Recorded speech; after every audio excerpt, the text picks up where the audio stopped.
আপনি দেখেন কয়টা স্বামী স্ত্রী ঘরে শান্তি আছে, মিল মোহাব্বত নাই। 2011 সালের এক পত্রিকার রিপোর্ট, পরকীয়ার কারণে বছরে প্রায় 8 থেকে 10 হাজার সুখের সংসারগুলো ভেঙ্গে তছনছ হয়ে যাচ্ছে পরকীয়ার কারণে। অথচ আল্লাহ রাব্বুল আলামিন বলেন, ওয়াইদা সালতুমুহুন্না মাতাআন ফাসআলুহুন্না মিন ওয়ারাই হিজাব। যখন তোমরা কোনো মহিলার কাছ থেকে কিছু নেওয়ার জন্য আসো, তখন পর্দার আড়াল থেকে তাদের সাথে কথা বলো। কিন্তু এখন আমাদের এমন এক অবস্থা হয়েছে, স্বামীর অজান্তে আমার ঘরে একজন পুরুষ ঢুকে যাচ্ছে। আমি একজন পুরুষের সাথে কথা বলছি, আম্মাজান হযরতে আয়েশা সিদ্দিকা রাদিয়াল্লাহু তাআলা আনহা, উনি হাদিস শরীফে বলেন, আমার স্বামীর অনুমোদন ব্যতীত আমি একজন অপরিচিত পুরুষকে আমার ঘরে ঢুকাইতে পারি না। অথচ আমরা আমাদের স্বামীর অজান্তে একজন পরপুরুষের সাথে কথা বলতেছি, একজন পরপুরুষকে আপন করে নিচ্ছি। যেই স্বামী মাথার গাম পায়ে ফেলে এত কষ্ট করে রুজি রোজগার করে আমার খাবারের ব্যবস্থা করে, রিজিকের ব্যবস্থা করে, আজকে ওই স্বামীকে আমরা মাইনাস করে পরপুরুষকে আপন করে নিয়েছি। আমি বলবো, মা বোনরা যারা আছেন, এই লোকটা কিন্তু আপনার প্রকৃত আপন না। যে আপনার ঘর সংসার করে, আপনার স্বামী, সেই আপনার প্রকৃত আপন। আপনি অসুস্থ হয়ে গেলে সেই আপনাকে ডাক্তারের কাছে নিয়ে যাবে, আপনি বিপদে পড়লে সেই আপনার পিছনে দৌড়াবে। কিন্তু যার সাথে আপনি পরকীয়ায় লিপ্ত, সে কখনো আপনার আপন না। হয়তোবা কয়েকদিন আপনার সাথে সম্পর্ক রাখবে, তার স্বার্থ উদ্ধার হওয়ার পরে সে আবার আপনাকে ত্যাগ করে চলে যাবে। কথা বলেন ঠিক না বেঠিক? আজকে আলোচনা করব হিজাব সম্পর্কে। আল্লাহ রাব্বুল আলামিন যদি তৌফিক দান করে, যে আয়াতে কারিমা আপনাদের সম্মুখে তেলাওয়াত করেছি, সূরাতুন নূর আয়াত নম্বর 30-এর কিছু অংশ, আল্লাহ রাব্বুল আলামিন যদি তৌফিক দান করে, এই আয়াতকে সামনে রেখে কিছু আলোচনা করব। ওমা তৌফিক ইল্লা বিল্লাহ। হিজাব এর আবিধানিক অর্থ হচ্ছে পর্দা করা, বোরকা পরা, নিজেকে আড়াল রাখা। ইসলামের পরিভাষায় হিজাব বলা হয় ভিন্ন পুরুষ থেকে, ভিন্ন মহিলা থেকে নিজের চোখ, নিজের কান, নিজের শরীরকে হেফাজত করা, এর নাম হচ্ছে হিজাব। হিজাব কাকে বলা হয়? এই যে মহিলারা যেটা পর্দা করি আমরা, এটাকেই মূলত হিজাব বলা হয়। শুধু মাথায় পরলেন এটা হিজাব না, সতর ঢাকাটাকেই হিজাব বলা হয়। অর্থাৎ ভিন্ন পুরুষ থেকে, ভিন্ন মহিলা থেকে, যেই পুরুষের সাথে আমার দেখা করা জায়েজ নাই, যেই মহিলার সাথে আমার দেখা করা জায়েজ নাই, এমন পুরুষ এবং মহিলা থেকে বেঁচে থাকার নাম হচ্ছে হিজাব। সম্মানিত ভাইয়ের আমার, খুব দিলের কানে শুনবেন, মনের কানে শোনার চেষ্টা করবেন, আমলের নিয়তে শুনবেন। আল্লাহ রাব্বুল আলামিন এই হিজাব সম্পর্কে পবিত্র কোরআনুল কারীমে অসংখ্য আয়াত নাজিল করেছেন। সব আয়াতের তাফসির যদি আমি করতে যাই সময় অনেক লাগবে, স্বল্প সময়ের ভিতরে এত লম্বা আলোচনা করা সম্ভব নয়। কিছু কোরআনে কারীমের আয়াতকে সামনে রেখে আমি বিষয়টা পরিষ্কার করব আপনাদের সম্মুখে, যে অর্থাৎ পর্দা করা কি ফরজ, ওয়াজিব, নফল নাকি মুস্তাহাব। আল্লাহ রাব্বুল আলামিন পবিত্র কোরআনুল কারীমের সূরাতুন নূর আয়াত নম্বর 30 আল্লাহ বলছেন, কুল্লিল মুমিনিনা ইয়াগুযযু মিন আবসারিহিম ওয়া ইয়াহফাজুনা ফুরুজাহুম। এখানে আল্লাহ রাব্বুল আলামিন এই আয়াতে সর্বপ্রথম পুরুষদেরকে সতর্ক করছেন। পুরুষদেরকে সতর্ক করছেন। কি সতর্ক? কুল্লিল মুমিনিনা ইয়াগুযযু মিন আবসারিহিম ওয়া ইয়াহফাজু ফুরুজাহুম। আল্লাহ রাব্বুল আলামিন বলছেন, নবীজি আপনি মুমিন পুরুষদেরকে বলে দেন। কাদেরকে বলা হয়েছে? মুমিন পুরুষদেরকে আপনি এই কথা বলে দেন তারা যেন তাদের দৃষ্টিকে হেফাজত করে, ইয়াগুদ্দু মিন আবসারিহিম, তারা যেন তাদের দৃষ্টিকে অর্থাৎ চোখকে হেফাজত করে, ওয়াহফাজু ফুরুজাহুম, এবং তাদের লজ্জা স্থানকে যেন হেফাজত করে। এখানে আল্লাহ রাব্বুল আলামিন সর্বপ্রথম পুরুষের চোখকে হেফাজত করার জন্য বলেছেন। আমরা পৃথিবীতে যত গুনাহ করি প্রত্যেকটা গুনার মূল কিন্তু এই চোখ। কি বলেন আপনারা? এই চোখ দ্বারা সর্বপ্রথম আমরা গুনাহ করি। এজন্য রসুল করিম সাল্লাল্লাহু আলাইহি ওয়াসাল্লাম হাদিসে পাকে বলেন, এই চোখের কিন্তু জিনা আছে, কানেরও জিনা আছে, হাতেরও জিনা আছে, পায়েরও জিনা আছে। চোখের জিনা কি? বলে চোখের জিনা হলো যেই মহিলার সাথে আপনার দেখা করা জায়েজ নাই, অর্থাৎ বেগানা মহিলা, এই মহিলাকে যদি আপনি এই চোখ দিয়া দেখেন তাহলে আপনার চোখের জিনা হবে। কানের জিনা কি? কান দ্বারা যদি নাপাক কিছু শোনেন, গানের তার যদি আপনি কানে লাগায় দেন আর শুয়ে শুয়ে যদি শুনতে থাকেন, বলে এইটা হলো কানের জিনা। হাতের জিনা কি? হাত দ্বারা আপনি যেটা ধরবেন নাপাক জিনিস, এটা হলো হাতের জিনা। পায়ের জিনা কি?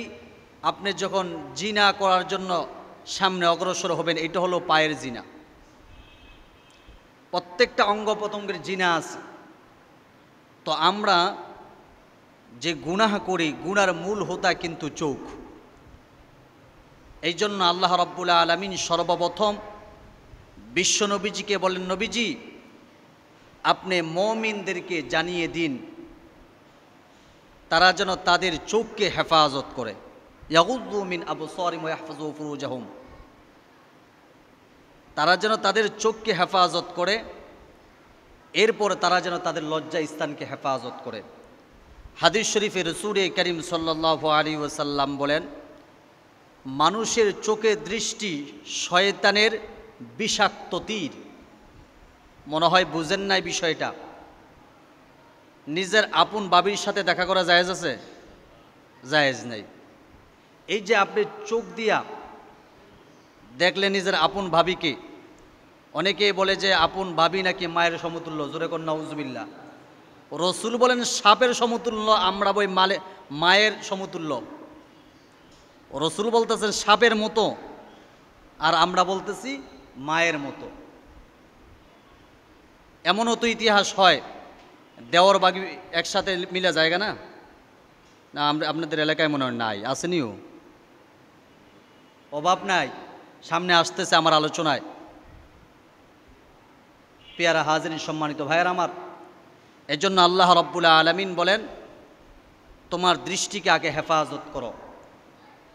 কারণ আপনি যখন এই একটা বেগানা মহিলাকে দেখবেন, দেখার পর সর্বপ্রথম আপনার অন্তরে গুনার প্রবণতা চলে আসবে, জিনার প্রবণতা চলে আসবে, যত খারাপই আছে আপনার অন্তরে চলে আসবে।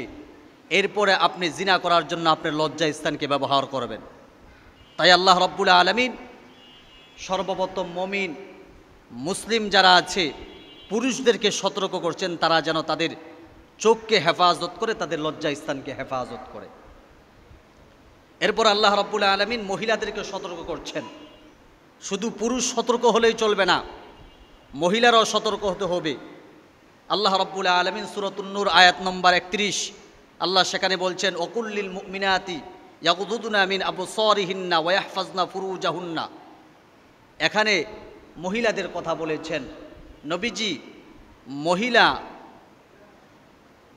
মুমিনদেরকে আপনি জানিয়ে দিন তারা যেন তাদের চোখকে হেফাজত করে, তাদের লজ্জাস্থানকেও যেন হেফাজত করে। প্রথম আয়াতে আল্লাহ পুরুষদেরকে সতর্ক করেছেন। দ্বিতীয় আয়াত যেটা তেলাওয়াত করেছি সূরাতুন নূর 31, এই আয়াতে আল্লাহ রাব্বুল আলামিন মহিলাদেরকে সতর্ক করেছেন। তাহলে প্রথম আয়াতে পুরুষদেরকে সতর্ক করেছেন, দ্বিতীয় আয়াতে মহিলাদেরকে সতর্ক করেছেন। এক আয়াতে শুধু এমন না যে শুধু পুরুষদেরকে সতর্ক করেছেন, দুই আয়াতে দুইজনকে সতর্ক করেছেন, মহিলাদেরকেও সতর্ক করেছেন, পুরুষদেরকেও সতর্ক করেছেন। এখন আমি আপনাদেরকে বলতে চাই, শুধু পুরুষরা সতর্ক হলো, মহিলারা সতর্ক হলো না, ওই সমাজে ফিতনা থাকবে কি থাকবে না? থাকবে। মনে করেন আপনার সামনে কেউ তেঁতুল নিয়ে আসলো, তেঁতুল খাইতেছে, তেঁতুল অথবা তেঁতুলের ভর্তা বানাইতেছে, আপনাকে যদি স্বাদে, আপনি খাইবেন না? যদি নাও খান, আপনার জিহ্বায় কিন্তু রস চলে আসবে। তো মহিলাদেরকে আল্লাহ রাব্বুল আলামিন ওই ক্যাটাগরি দিয়া সৃষ্টি করেছেন। আল্লাহ রাব্বুল আলামিন তাদেরকে সৌন্দর্য দিয়া সৃষ্টি করেছেন। তো এই মহিলারা যদি আপনার সামনে খোলামেলা চলাফেরা করে, তাহলে তো সেখানে ইফতিজিন হওয়ার স্বাভাবিক। কথা বলেন ঠিক না বেঠিক? এজন্য পুরুষরাও সতর্ক হতে হবে, মহিলাদেরকেও সতর্ক হতে হবে। শুধু মহিলারা সতর্ক হলো, পুরুষ সতর্ক হলো না, বিষয়টা এমন না। মহিলাদের যেমন পর্দা আছে, পুরুষদেরও পর্দা আছে। আল্লাহ কিন্তু একই কথা বলেছেন। মহিলাদেরকেও সর্বপ্রথম বলছেন তাদের চোখ হেফাজত করা, পুরুষদেরকেও বলেছেন সর্বপ্রথম চোখ হেফাজত করা। মহিলাদেরকেও বলেছেন যে তারা তাদের লজ্জা স্থানকে হেফাজত করা, পুরুষদেরকেও বলেছেন তারা যেন তাদের লজ্জা স্থানকে হেফাজত করে। সম্মানিত ভাইয়ের আমার, একজন মহিলা ঘর থেকে কিভাবে বের হবে? যেহেতু পর্দা একটা ফরজ বিধান, আল্লাহর ফরজে আইন, নামাজ পড়া যেমন ফরজ, রোজা রাখা যেমন ফরজ, ঠিক তেমনইভাবে পর্দা করাও ফরজ। কিন্তু এখন আমাদের সমাজে পর্দা কিন্তু এত বেশি মানি না, এই জন্য আমাদের সমাজে অশান্তি। আল্লাহ রাব্বুল আলামিন বলেন, একজন মহিলার প্রয়োজনে সে ঘর থেকে বের হতে পারে, সে যেতে পারে। তার স্বামী বিদেশে থাকে, এখন বাজার করার দরকার, কে করবে? কোরআন তো বলছে করো, সমস্যা নাই, তবে কিভাবে করতে হবে সেটা কোরআনে বলে দিয়েছেন। আল্লাহ রাব্বুল আলামিন বলছেন, ইয়া আইয়ুহান নাবিয়্যু কুল লিআজওয়াজিকা ওয়া বানাতিকা ওয়া নিসাইল মুমিনিনা ইউদনিনা আলাইহিন্না মিন জালাবিবিহিন। নবী হে, আপনি আপনার স্ত্রীগণকে, কন্যাগণকে, মুমিনদের স্ত্রীগণকে তাদেরকে এই কথা বলে দেন, তারা যেন তাদের চাদরের কিয়দাংশ তাদের উপর টেনে নেয়, অর্থাৎ তারা যেন পর্দা করে।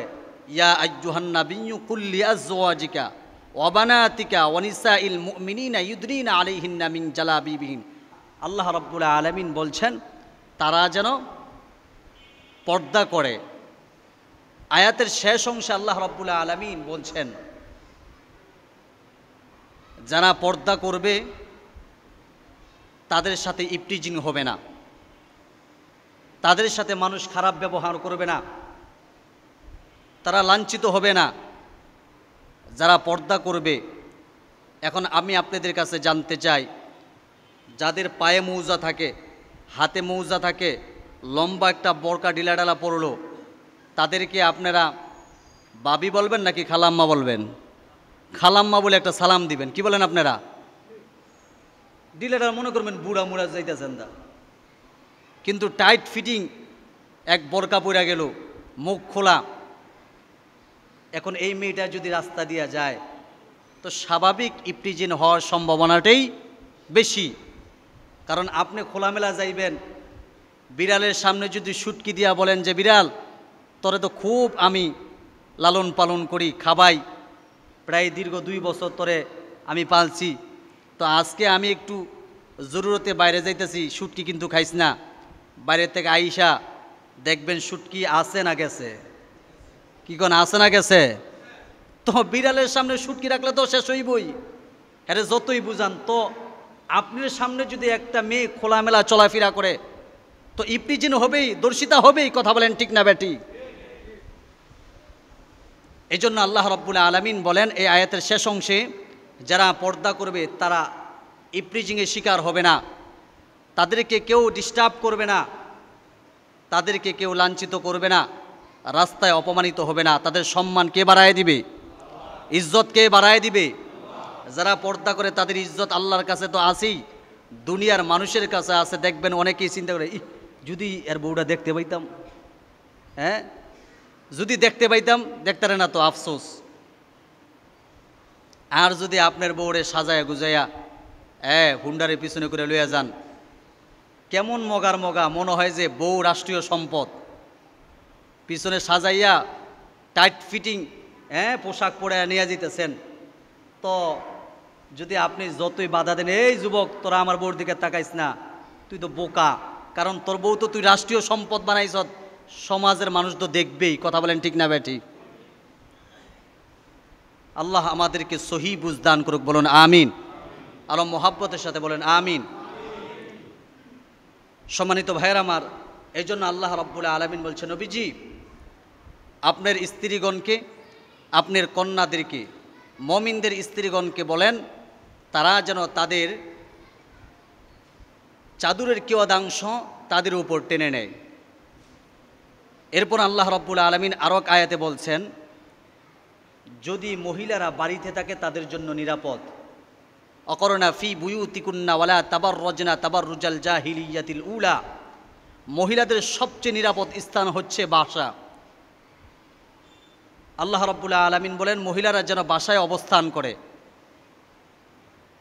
তারা যেন জাহিলিয়াতের মহিলাদের মতো তাদের সৌন্দর্য প্রকাশ না করে, তাদের সৌন্দর্য যেন প্রকাশ না করে, এটা আল্লাহ বলছেন। আর যদি প্রয়োজনে বের হতে হয়, তাহলে এর আয়াত যেটা বললাম, তারা যেন বোরকা পরে ঘর থেকে বের হয়।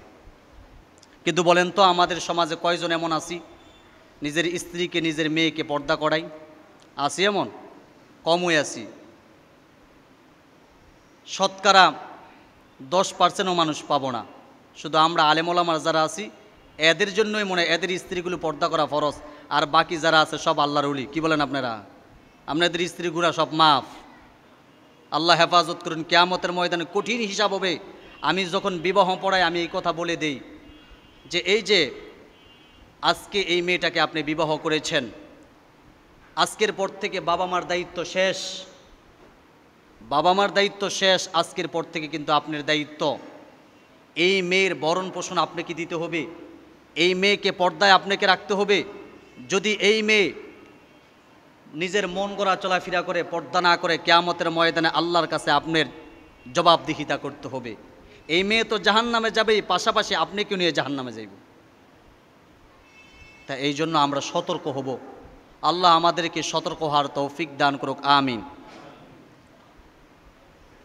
আল্লাহ রাব্বুল আলামিন আরো এক আয়াতে বলেন, মহিলারা যেন তাদের সৌন্দর্যটাকে পুরুষদেরকে না দেখায়, তাদের সৌন্দর্য তারা যেন তাদের স্বামীকে দেখায়। যত সুন্দর করে সাজতে পারে, স্বামীর সাথে সাজবে, স্বামীর সামনে সাজবে, দেখবে কোনো সমস্যা নাই, কোনো গুনাহ নাই। কিন্তু পরপুরুষের সামনে সেজে গুজে যাওয়া যাবে না। আজকে আমাদের সমাজ কেমন হয়েছে দেখেন। এখন আমাদের সমাজে এমন হয়ে গেছে, কয়জনের দাম্পত্য জীবন সুখময় আছে? স্বামী স্ত্রী মিল মোহাব্বত নাই, ভালোবাসা নাই, দ্বন্দ্ব আর দ্বন্দ্ব। স্বামী একদিকে ঘুমায়, স্ত্রী আরেক দিকে ঘুমায়। মনে হয় যেন সাপ বেজির লড়াই। কি বলেন আপনারা? একজনে কেউ মশারি টানাও, আরেকজনে কেউ দরকার হলে ভাত খাইতাম না, তারপর মশারি টানাইতাম না। মশারি টানার ভয়ে সুবহানাল্লাহ, একজন আরেক দিকে, আরেকজন আরেক দিকে। মনে হয় যেন সাপ বেজির লড়াই। অথচ আল্লাহ রাব্বুল আলামিন বলছেন, হুন্না লিবাসুল লাকুম ওয়া আনতুম লিবাসুল লাহুন। স্ত্রী স্বামীর পোশাক, স্বামী স্ত্রীর পোশাক। দুইজন তো এমন ভালোবাসার বন্ধনে আবদ্ধ থাকবে যে কিয়ামতের ময়দানেও যেন জান্নাতে, আল্লাহর তৈরি জান্নাতে যেন একসাথে থাকতে পারি। কিন্তু দুনিয়ার জমিনেই তো অশান্তি, জান্নাতে কিভাবে শান্তিতে থাকবে? দুনিয়ার জমিনে চুল্লাচুল্লি, মারামারি, কত কিছু। হায় হায়, এখন তো আর স্ত্রীদেরকে তালাক দিতে হয় না, মহিলারই ডিভোর্স দেওয়া জায়গা। 1 তালাক 2 তালাক 5 তালাক করে মহিলারই জায়গা। অথচ শরীয়ত কিন্তু মহিলাদেরকে তালাক দেওয়ার পারমিশন দেয় নাই। এর আগে একবার আলোচনা করেছিলাম, মহিলাদেরকে যদি তালাক দেওয়ার পারমিশন দিত, দিনে 36 বার দিত আপনারা তালাক। তুই তালাক, তুই তালাক, খালি একটু লাগলেই তালাক দিয়ে দিত। এজন্য আল্লাহ রাব্বুল আলামিন মহিলাদেরকে তালাক দেওয়ার সুযোগ দেয় নাই। তালাকের দায়িত্ব সুযোগ একমাত্র পুরুষদেরকে দিয়েছে। তারপরও তালাক এমনভাবে দিতে হবে যখন মহিলার প্রতি অতিষ্ঠ হয়ে গেছে, একেবারে অতিষ্ঠ, তখন তাকে তালাক দিবে। কিন্তু এখন দুঃখের বিষয় হলো আমাদের সমাজে একটু ঝগড়া হইলেই, একটু মনমালিন্য হলেই স্ত্রীকে তালাক দিয়ে দেয়।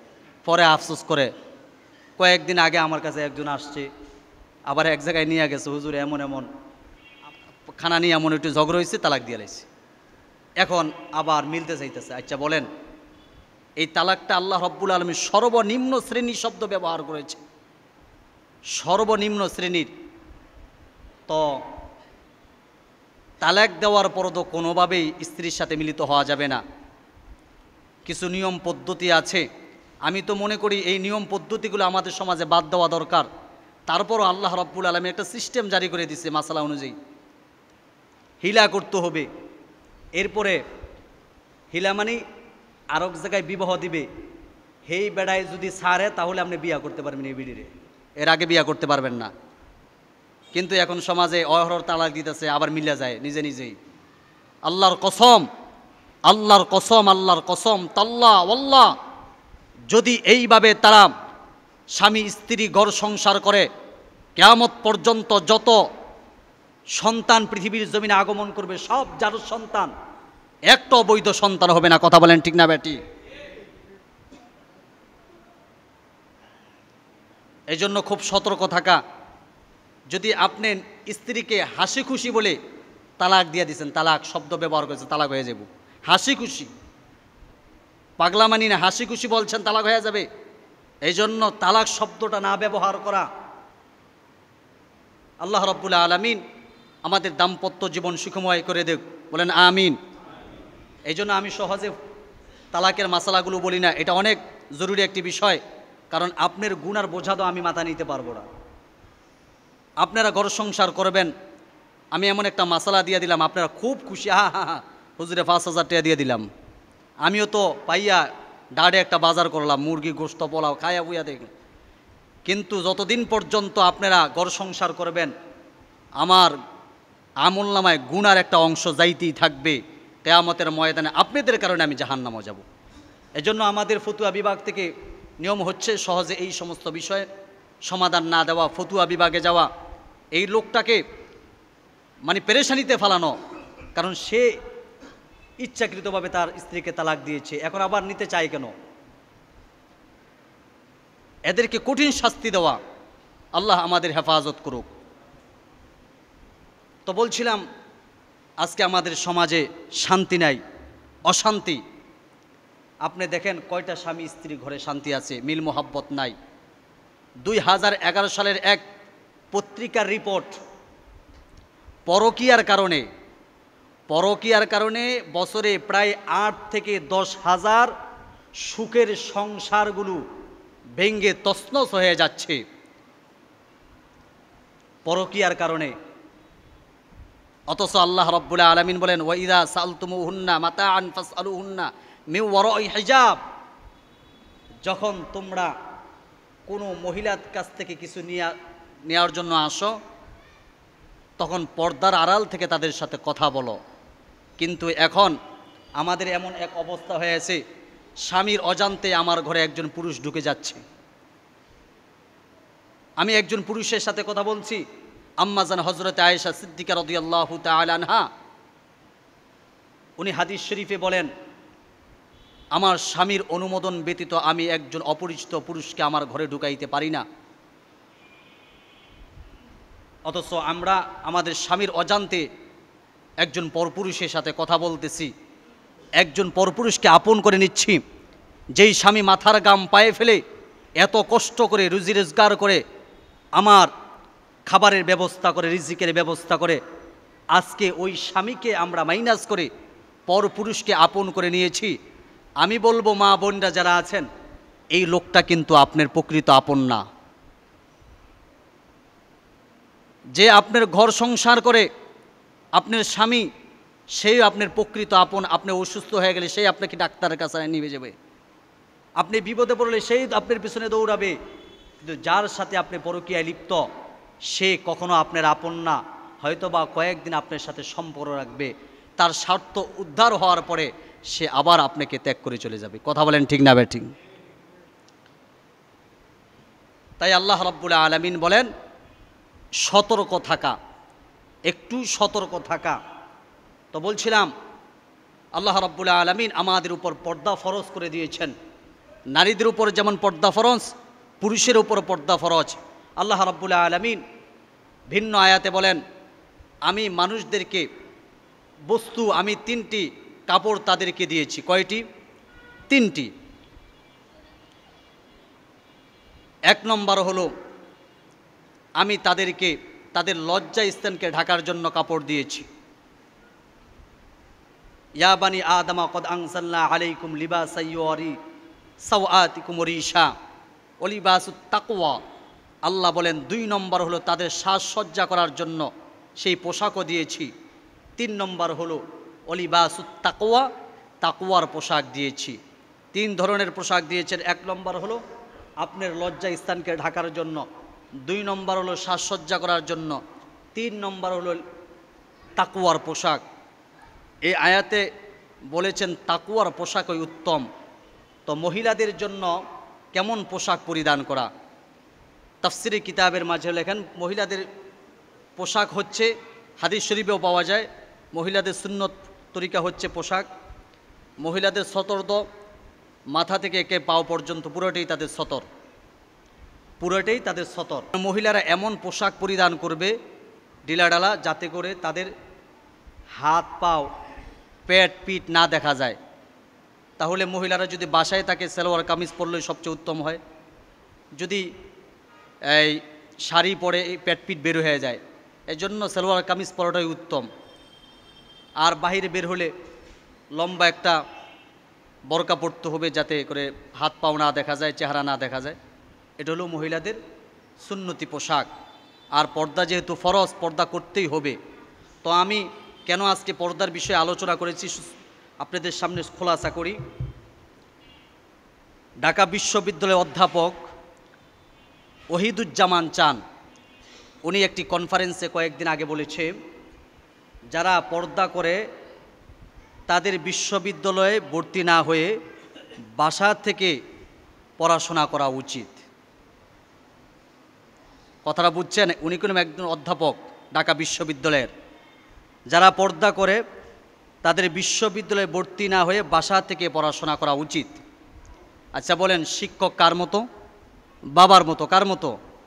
গ্রামগঞ্জে একটা কথা আছে, বাবা মা সন্তানকে জন্ম দিয়া বানায় ভূত, ওস্তাদে বানায় পুত।